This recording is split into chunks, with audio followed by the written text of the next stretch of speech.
Hello and welcome. Today we are going to be doing a deadhead of our daisies. We've got some lovely Shasta daisies in our boulevard garden. We're going to take you to that in just a minute. There's a bit of traffic that goes by, so fingers crossed we don't get too much distraction in the background. But we need to clean it up. It's mid-August right now. The plant looks a little sad. All of the flowers have spent.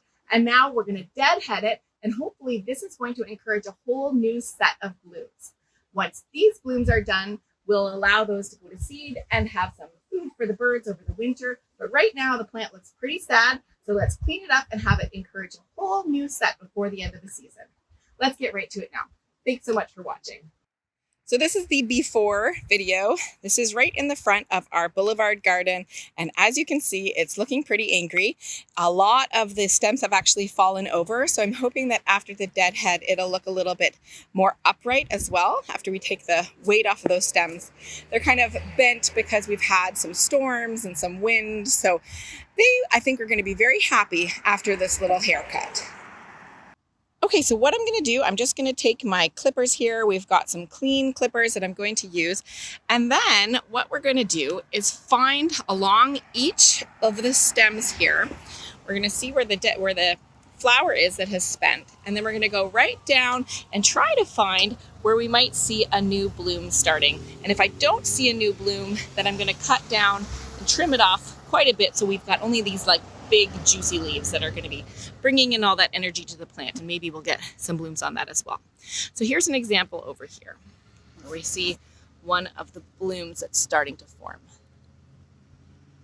So this is where we're going to cut down to. We're going to cut all the way down, and then the energy from this plant will be focusing on making this bloom lovely and white and beautiful.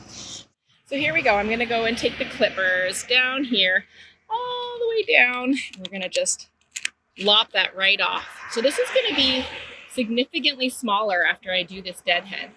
Now, some people do say that, oh, they're going to do the whole thing, chop right down to the base, and see how there's new little leaves forming. Well, those might be able to produce some blooms as well. But for me, I don't want to waste these blooms that are already forming. So I'm going to cut down to where the blooms are starting and then do a little trim just like that. So here we go. We have another one here. So I'm going to follow along the stem here, and then you can see right here we've got another bloom starting. So I'm going to clip just above that bloom. And there we go.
So I did just want to show you that I did nip off quite a bit here. So you can see like this is just one of them, and it's probably about 2 feet or so long. So I am nipping off quite a bit of the plant. And I did notice that lots of them were large like this, but then some were small as well. So it's not like it's just uniform. And so now, as I was saying, we're just gonna kind of hide some in here. Sometimes seeds like this, you know, they're already mature, so they might drop, and then, you know, the critters might get them. That would be fine by me. If it sets more seed and creates more baby daisies in this spot, then I'm okay with that as well. But either way, it's going to add to the organic matter and to the mulch in this part of the garden, which would be very nice right next to the road. So there we go. We're all done, and everyone has started driving by and using their power tools, but so it goes. So now it's much tidier. If you can see it here, it's nice and round. It's not looking as floppy as it did before.